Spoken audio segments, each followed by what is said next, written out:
All right, so I'm out here at this little cutover. It is mid-June, and I'm doing a treatment with herbicide. I've got a backpack sprayer with 3 gallons of crossbow, and that has tricliptor in it, so it's effective in killing weeds like bittersweet. Like right in front of me, right here is bittersweet. So the trees were planted in March. They're doing well. It looks to be around a 90% survival rate, but they're still very small. Like here's one right here. I'm not sure how well that shows up.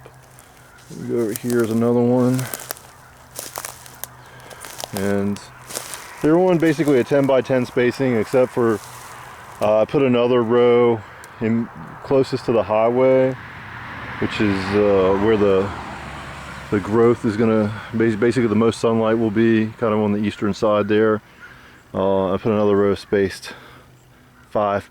There's a 10 by 10 row, or there's a 10-foot spacing row, and then staggered another 10 foot, so it's like kind of like 5 foot back, and then another 10-foot row spaced from the original row, and then thereafter they're 10 by 10 throughout the rest of the stand. But anyway, I got a total for this 3 acres and the 3, or this 2.5 acres and then 3.5 acres on the other side of the road, total of 6 acres. I got like $430 of cost sharing from the Virginia Department of Forestry, and that's for replanting and for herbicide treatment.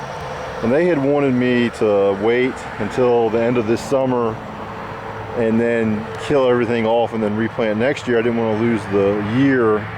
What I did is I went through before the cut, and I cut the trees that were there and the bushes and stump treated them. Now we're just coming back and hitting the saplings, and then the bigger trees that came up. Like, as you walk through here, like here's an oak sapling right here. I'm pointing to it. So here's another one right here.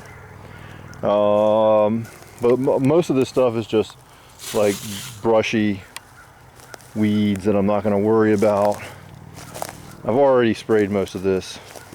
So I used Glide to get the majority, like the oak saplings, and I'm coming back with the crossbow to get the bittersweet. If I don't do anything with the bittersweet, it'll just take over large sections. But I'm pretty sure if I get it now that it'll kill it all. So like here, right here is a bittersweet vine, so I just go ahead and spray that. Here's another one next to it right there. And it's a little bit tricky. I just have to look and see before I start spraying, where the trees in the area are. Really, most of the oak trees are on the highway side, the first 2 rows there, and if I didn't do this, even without the bittersweet, there would be a lot of competition to choke out. The survival rate for the pines would be a lot less. So I'm gonna go through here, and I guess I'll just film a little bit more. But anyway, the state guys heard me out on the plan to do the post-emergent treatment, or the post-planting treatment, and they approved it, and I got the funding. So thankful for that, because every little bit helps. And I think it's going to be effective. I've already sprayed this section, except for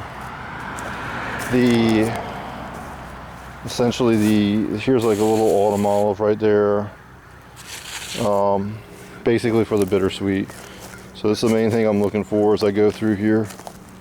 And so it'll take a couple weeks to kill this stuff off, and I'll come back and just redo any steps. I'm not spraying stuff like blackberry or stuff like that, because that's that's fine. I'm just trying to prevent future competition for the trees.